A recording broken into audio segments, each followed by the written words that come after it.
नमस्ते बच्चों। आज हम पढ़ेंगे स्टैंडर्ड 9th की बुक कृतिका। इसका लेसन माटी वाली, जिसके लेखक हैं विद्यासागर नौटियाल।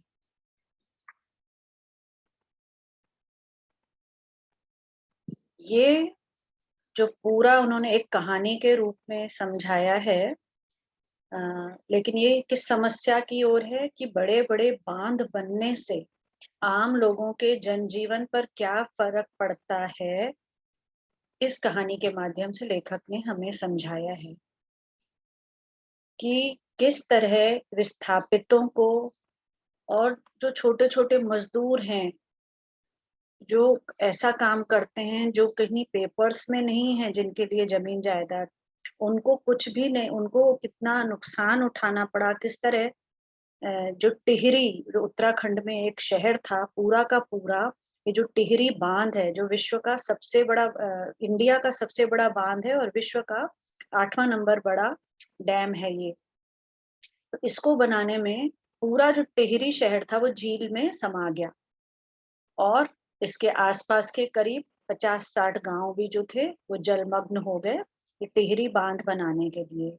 टिहरी बांध बनाने में जो कई फायदे हैं वो ये हुए कि इलेक्ट्रिसिटी इससे निकलती है, आसपास के गांवों को, बहुत सारे गांवों को इरिगेशन का पानी मिलता है और भी कई जो है, और ये दूसरा वाटर स्पोर्ट्स यहाँ पे होते हैं जिससे कि टूरिज्म को बहुत बढ़ावा मिला है उत्तराखंड में। तो ये सब फायदे तो हैं, लेकिन जो आम लोग थे जिनको वहां से हटाया गया, उनकी कहानी क्या है, उन्हें कैसा लगा था जब उन्हें उनके ही शहर से हटा दिया गया था क्योंकि शहर में पानी भरना चालू हुआ था। तो ये कहानी शुरू होती है। इस कहानी के मुख्य पात्र हैं माटी वाली।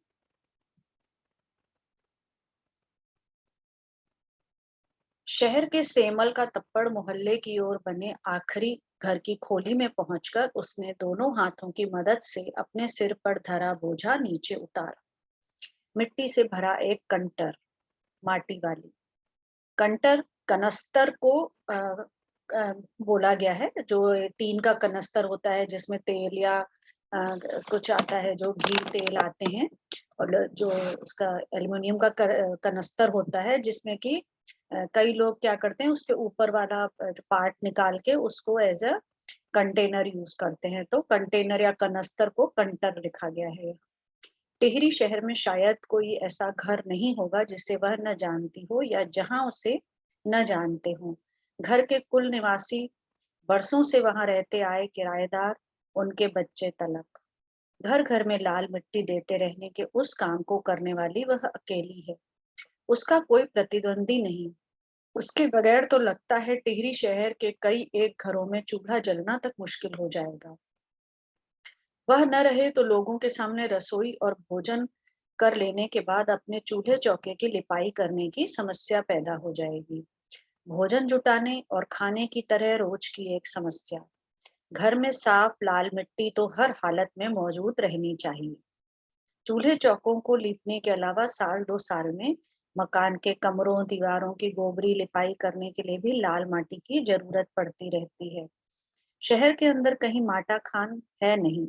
भागीरथी और भीलांगना, दो नदियों के तटों पर बसे हुए शहर की मिट्टी इस कदर रेतीली है कि उससे चूल्हों की लिपाई का काम नहीं किया जा सकता। आने वाले नए नए किराएदार भी एक बार अपने घर के आंगन में उसे देख लेते हैं तो अपने आप माटी वाली के ग्राहक बन जाते हैं।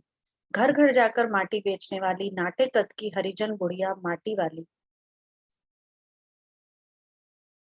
शहरवासी सिर्फ माटी वाली को नहीं, उसके कंटर को भी अच्छी तरह पहचानते हैं। रद्दी कपड़े को मोड़ कर बनाए गए एक गोल डिल्ले के ऊपर लाल चिकनी मिट्टी से चुलबुल भरा कनस्तर टिका रहता है। उसके ऊपर किसी ने कभी कोई ढक्कन लगा हुआ नहीं देखा।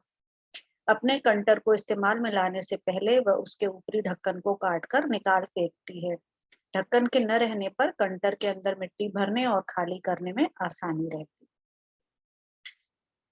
तो टिहरी शहर जो कि एक राजाई एक शाही शानो शौकत वाला शहर हुआ करता था, अ, जो कि अब जहाँ पे टिहरी बांध बन चुका है, तो उस शहर में एक माटी वाली थी जो घर घर जाके लोगों को माटी देती थी और वो एक अकेली थी जो ये काम करता था और कोई ये काम नहीं करता था क्योंकि वो माटी उन्हें बहुत दूर से लानी पड़ती थी।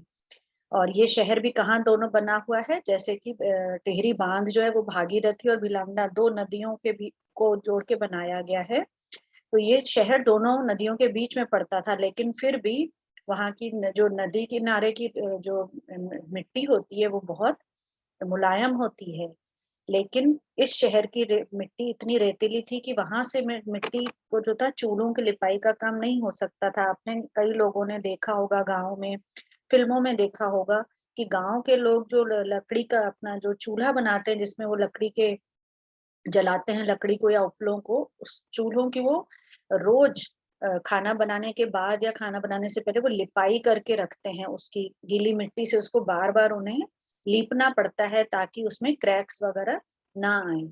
तो और उसके अलावा जो लोग मिट्टी के घरों में रहते हैं या अपने घरों में वो लोग मिट्टी के बार-बार भी अपने मिट्टी के मकान के कमरों को मिट्टी से लीपते हैं गाँव के लोग, कलर वगैरह ना करवा के वो लोग मिट्टी से ही लीप लेते हैं। तो इस तरह सब लोगों को मिट्टी की ज़रूरत पड़ती ही पड़ती थी और ये जो माटी वाली थी वो बहुत ही एक बहुत बुढ़िया थी, काफ़ी बूढ़े थी, बहुत बड़ी एज की थी। वो बहुत सालों से यही काम करती आई थी कि वो बहुत दूर से माटी ले आती थी, नदियों के किनारे से जाकर और आके शहर में बेचती थी और इस तरह सब लोग उन्हें जानते थे, बहुत सालों से क्योंकि वो ये काम करती आ रही थी, तो शहर के सब लोग उन्हें अच्छे से जानते थे और वहाँ रहने वाले सभी जो किराएदार थे या कोई भी था वो उनको और उनके कनस्तर को अच्छे से जानते थे।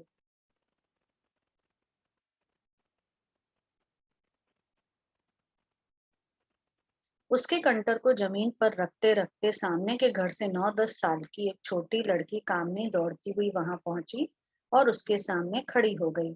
मेरी माँ ने कहा है जरा हमारे यहाँ भी आ जाना, अभी आती हूँ। घर की मालकिन ने माटी वाली को अपने कंटर की माटी कच्चे आंगन के एक कोने पर उड़ेल देने को कह दिया। तू बहुत भाग्यवान है। चाय के टेम पर आइए हमारे घर। भाग्यवान आए खाते वक्त।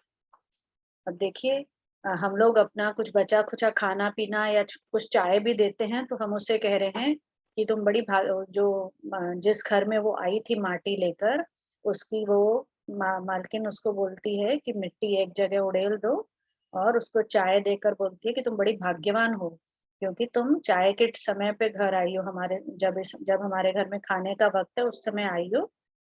वह अपने रसोई में गई और 2 रोटियाँ लेती आई, रोटियाँ उसे सौंपकर फिर अपनी रसोई में घुस गई। माटी वाले के पास अपने अच्छे या बुरे भाग्य के बारे में ज़्यादा सोचने का वक़्त नहीं था, है ना? अब इसका अर्थ ये है कि कोई हम एक चाय का कप देकर और 2 रोटियाँ देकर उसे कह रहे हैं कि वो बहुत भाग्यवान है, जबकि वो इतनी मेहनत करके बड़ी मुश्किल से अपना घर चलाती है, वो बहुत गरीब है, वो बड़ी मुश्किल से बहुत दूर-दूर से मिट्टी लाके सब लोगों को दे रही है, उसे बहुत चलना पड़ता है और उसके बाद भी वो 2 रोटियाँ भी अपने लिए ठीक से नहीं कमा पाती है और मालकिन जो बड़े घर की मालकिन है, वो उसे भाग्यवान कह रही है, क्योंकि वो उसे चाय और 2 रोटियाँ दे रही है। घर की मालकिन के अंदर जाते ही माटी वाले ने इधर-उधर तेज निगाहें दौड़ाई। हाँ, इस वक़्त वह अकेली थी, उसे कोई नहीं देख रहा था। उसने फौरन अपने सिर पर ढरे डिल्ले के कपड़े को मोड़ों की हड़बड़ी में एक झटके में खोला और उसे सीधा कर दिया। फिर इकहरा खुल जाने के बाद वह एक पुरानी चादर के एक फटे हुए कपड़े के रूप में प्रकट हुआ। मालकिन के बाहर आंगन में निकलने से पहले उसने चुपके से अपने हाथ में थामी 2 रोटियों में से एक रोटी को मोड़ा और कपड़े पर लपेटकर गांठ बांध दी। साथ ही अपना मुंह यूं चलाकर खाने का दिखावा करने लगी। घर की मालकिन पीतल के एक गिलास में चाय लेकर लौटी। उसने वह गिलास बुढ़िया के पास जमीन पर रख लिया। ले, सद्दाबासी सा कुछ है नहीं अभी, इसी चाय के साथ निगल जा। है ना? तो देखिए वो उस 2 रोटी में से भी 1 रोटी बचा के रख रही है बाद के लिए, क्यों रख रही है ये अब हम आगे पढ़ेंगे कि और खुद ऐसे एक्टिंग कर रही है कि उसने दोनों रोटियाँ खा ली और जल्दी से वो रोटी अपने कपड़े में डाल के उसको गाँठ बाँध कर और इतने में ही खाने का दिखावा कर दी और इतने में ही घर की मालकिन क्या है कि पीतल के ग्लास में चाय लेकर लौटी। और उससे बोल रही है कि कोई सब्जी वगैरह नहीं है घर में तो चाय के साथ ही रोटी खा ले। तो जो ये एक प्रश्न है कि उसे उसके बारे माटी वाली के पास अपने अच्छे या बुरे भाग्य के बारे में ज़्यादा सोचने का वक़्त नहीं था। अर्थात वो ना अपने को भाग्यवान मानती है ना बुरा भाग्य मानती है, क्योंकि उसके पास इतना काम है और इतनी वो बिज़ी है कि उसको इस सब चीज़ों के बारे में सोचने का टाइम ही नहीं है। उसे गरीबी में 2 वक़्त का खाना मिल जाता है, चाय मिल जाती है, इसी में उसका गुज़ारा हो जाता है। तो उसके पास अपने भविष्य के बारे में सोचने के लिए ज़्यादा समय नहीं है। माटी वाले ने खुले कपड़े के एक छोर से पूरी गोलाई में पकड़कर पीतल का वह गरम गिलास हाथ में उठा लिया। अपने होठों से गिलास के किनारे को छुआने से पहले शुरू-शुरू में उसने अंदर रखी गरम चाय को ठंडा करने के लिए सूं-सूं करके उस पर लंबी-लंबी फूंकें मारी। तब रोटी के टुकड़ों को चबाते हुए धीरे-धीरे चाय सुड़कने लगी, ना? तो वो क्या कर रही है, वो उसको पीतल के गिलास में चाय दी थी, तो वो उसको पकड़ नहीं पाती है, तो वो हाथ में कोई कपड़ा हाथ में लेकर उससे पकड़ के चाय पी रही है। चाय तो बहुत अच्छा साग हो जाती है ठकुराइन जी, है ना? साग हो जाती है चाय, मतलब कि चाय से अच्छी क्या सब्जी। कई लोग देखिए पराठा चाय खा लेते हैं या रोटी के साथ चाय पी लेते हैं। भूख तो अपने आप में एक साग होती है बुढ़िया, भूख मीठी कि भोजन मीठा। है ना? तो भूख जो है, भूख में तो आदमी कुछ भी खा लेता है। तो उसी को समझाने के लिए बोला गया है कि भूख तो अपने आप में एक साग होती है। जब आपको भूख लगी होती है तब आप ये नहीं देखते हो कि आपकी फ़ेवरेट सब्ज़ी है या नहीं है, क्या खाना बना है। भूख में आदमी जो सामने आता है वो खा सकता है। तो वही उसी के लिए कहा गया है कि भूख मीठी कि भोजन मीठा। तुमने अभी तक पीतल के गिलास सँभाल कर रखे हैं? पूरे बाज़ार में और किसी घर में अब नहीं मिल सकते ये गिलास। वो कह रही है कि आपने ये पीतल के गिलास अभी तक सँभाल के रखे हैं, क्योंकि अब जो पहले जो थे लोग पीतल, काँसे के बर्तन रखते थे, लेकिन अब जो है, अब ऐसा नहीं होता है, तो वो वही उससे पूछ रही है। इनके खरीदार कई बार हमारे घर के चक्कर काट कर लौट गए। पुरखों की गाढ़ी कमाई से हासिल की गई चीज़ों को हराम के भाव बेचने का मेरा दिल गवाही नहीं देता। हमें क्या मालूम कैसे तंगी के दिनों में अपनी जीभ पर कोई स्वादिष्ट चटपटी चीज़ रखने के बजाय मन मसोस कर 2-2 पैसे जमा करते रहने के बाद खरीदी होंगी। उन्होंने ये तमाम चीज़ें जिनकी हमारे लोगों की नज़रों में अब कोई कीमत नहीं रह गई है। बाजार में जाकर पीतल का भाव पूछो जरा, दाम सुनकर दिमाग चकराने लगता है। और ये व्यापारी हमारे घरों से हराम के भाव इकट्ठा कर ले जाते हैं। तमाम बर्तन भांडे, कांसे के बर्तन भी गायब हो गए हैं सब घरों से। तो उनकी मालकिन कहती है कि देखिए वो भले ही वो अब देखिए एक हरिजन महिला को इसमें पीतल के बर्तन में चाय दे रही है, इसका अर्थ है कि अब वो खुद भी यूज़ नहीं करते हैं इन बर्तनों का, लेकिन क्योंकि उनके पुरखों के बर्तन हैं, इसलिए उन्होंने क्या किया है कि उसको सँभाल के तो रखा हुआ है, लेकिन वो बेच नहीं रही हैं इनको, क्योंकि इसके 2 अर्थ भी हो सकते हैं, क्योंकि वो इस तरह से जो घर में कई बार बाहर के लोग आते हैं या नौकर होते हैं, उनको इन बर्तनों में खाना दिया जाता है। लेकिन दूसरी वजह क्या थी कि उस पीतल के बर्तन को बहुत सस्ते में लोग खरीद के जाते हैं, और वही पीतल का बर्तन अगर आप बाज़ार से खरीदने जाएँ तो बहुत महँगा मिलता है। इतनी लंबी बात नहीं सोचते बाकी लोग। अब जिस घर में जाओ वहाँ तो स्टील के भांडे दिखाई देते हैं या फिर काँच और चीनी मिट्टी के भांडे, मतलब बर्तन को बोला जाता है।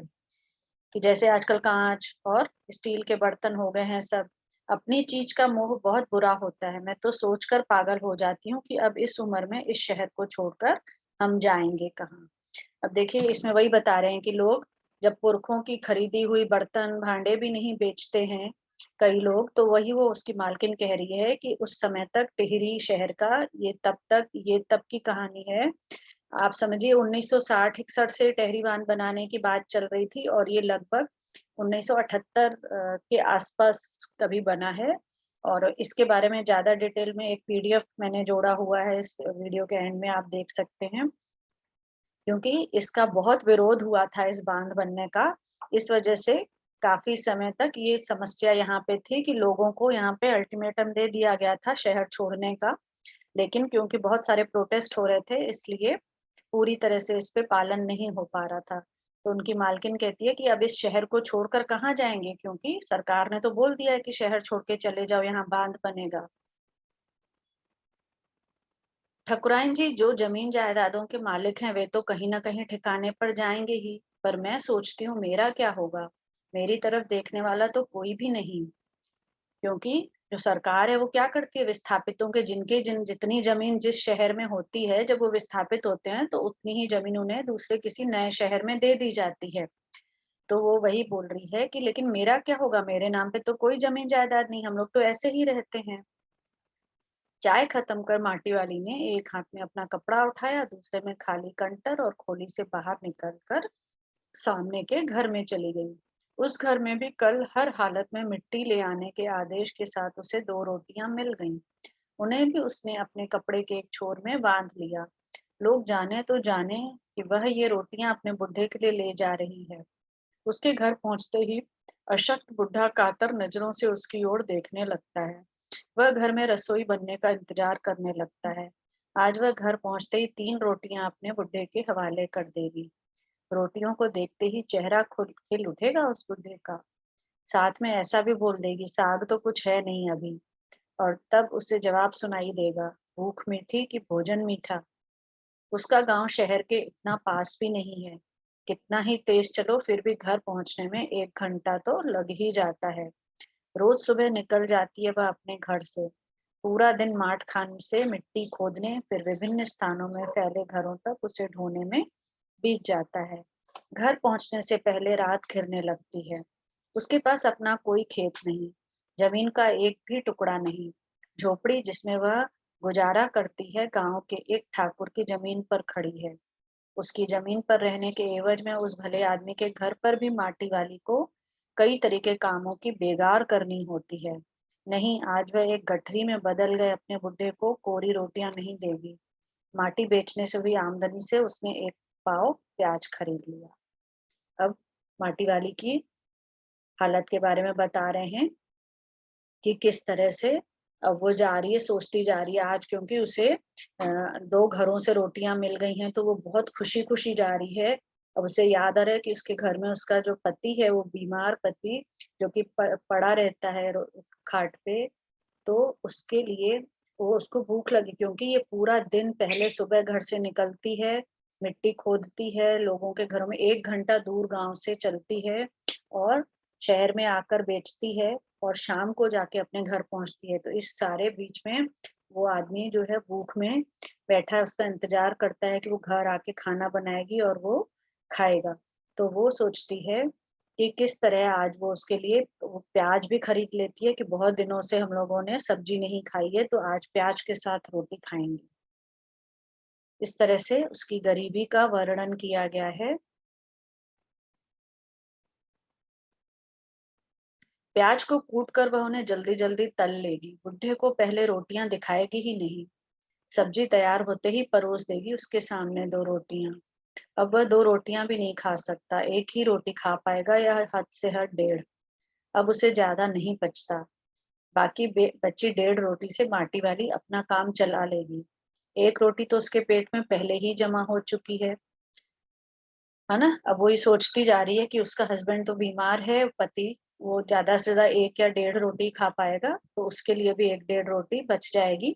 और एक रोटी तो वो चाय के साथ खा चुकी है, तो इतना बहुत है उसके लिए। मन में यह सब सोचती, हिसाब लगाती वह अपने घर पहुंच गई। उसके बुढ़े को अब रोटी की कोई जरूरत नहीं रह गई थी। माटी वाले के पाँव की आहट सुनकर हमेशा की तरह वह चौंका नहीं।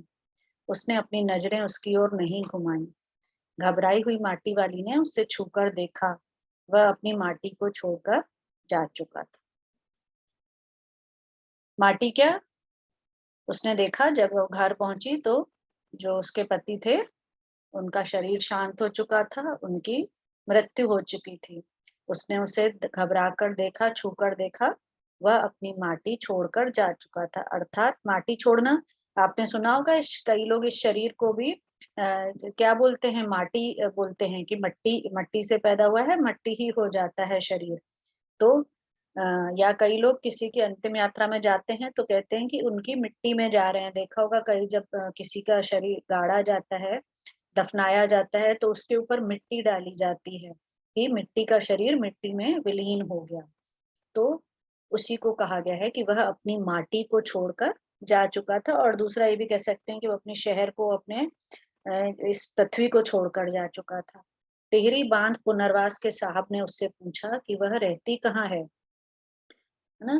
तो अब जो है उसके हस्बैंड भी चले गए और अब वो उस घर में अकेली थी, और तभी जो है, जो टेहरी बांध पुनर्वास के साहब ने उससे पूछा कि वो कहाँ रहती है?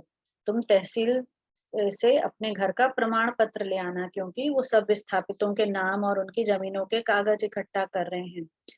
तो वो कहती है, मेरी ज़िंदगी तो इस शहर के तमाम घरों में माटी देते गुज़र गई। तो पूछे, माटी कहाँ से लाती हो? माटा खान से लाती हूँ माटी। वह माटा खान चढ़ी है तेरे नाम? अगर है तो हम तेरा नाम लिख देते हैं। तो वो बोलते, माटा खान तो मेरी रोजी है साहब। बुढ़िया, हमें जमीन का कागज चाहिए, रोजी का नहीं, है ना? क्योंकि अगर आपके नाम पे है जगह, तब तो आपको विस्थापित होने समय भी मिलेगा, नहीं तो भले ही आप कितने भी साल कहीं रहते हैं या काम करते हैं, अगर पेपर्स पे नाम नहीं है, तो आपको उसका हर्जाना नहीं मिल सकता है। बांध बनने के बाद मैं क्या खाऊंगी साहब, इस बात का फैसला तो हम नहीं कर सकते, वह बात तो तुझे खुद ही तय करनी पड़ेगी। अब वो उनसे सबको हटाने के लिए बार-बार सब नागरिकों को चेतावनी दी जा रही है। टिहरी बांध की 2 सुरंगों को बंद कर दिया गया है, शहर में पानी भरने लगा है, शहर में आपाधापी मची है। शहरवासी अपने घरों को छोड़कर वहां से भागने लगे हैं। पानी भर जाने से सबसे पहले कुल शमशान घाट डूब गए। माटी वाली अपनी झोपड़ी के बाहर बैठी है, गांव के हर आने जाने वाले से एक ही बात कहती है, गरीब आदमी का शमशान नहीं उजड़ना चाहिए। है ना? अब उसको, माटी वाली को, ये नहीं समझ में आ रहा है कि सब लोग छोड़ रहे हैं उसको। सबसे पहले जो शमशान घाट, क्योंकि वो नीचे की तरफ हैं, तो वो पहले ही भर चुके हैं। और देखिए इस चित्र में ये इस इमेज में ये दिखाया गया है, ये घंटा घर है, जो टेहरी बांध का था, जो बहुत ही ऊंचा था और एक शहर की शान था। और वो जो है वो भी पूरा झील में डूब गया। कभी-कभी उसका थोड़ा हिस्सा दिखाई देने लगता है जब झील में पानी कम हो जाता है तो।